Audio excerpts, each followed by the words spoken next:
የንጉሥ ሰለሞን የመጨረሻ ቀን የጥበብ የሀብትና የመንፈሳዊ ውድቀት ታሪክ።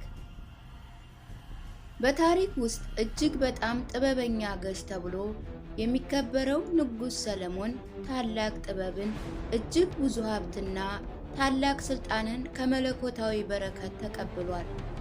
ሆኖም ግን ይህ ክቡር ንጉሥ ምን ደረሰበት? በእግዚአብሔር ዘንድስ እጅግ የተወደደ ሰው እንዴት ነው መጨረሻው በሐዘን በጸጸትና በመንፈሳዊ ውድቀት የፈጸመው? ድሎችን ውድቀቶችንና መዘዞችንስ ባሰበበት ከእግዚአብሔር በራቁ የተነሳ የመጣው ታላቅ መዘዝ የታየበት። ስለ ሰለሞን የመጨረሻ ቀን ብዙ ያልተነገረውን ታሪክ አብረን እንመልከት። ሁሉ ነገር ያለው የሚመስለው ንጉሥ በመጨረሻ ሁሉ ከንቱ ነው ብሎ እንዴት ተናገረ?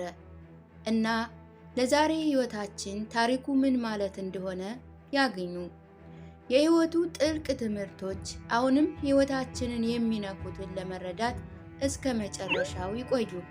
ከስህተቶች ምን ትምህርቶችን መማር እንችላለን? እሱን ከመንገድ ባስወጣው ወጥመድ ውስጥ ከውድቀት እንዴት ልንርቅ እንችላለን?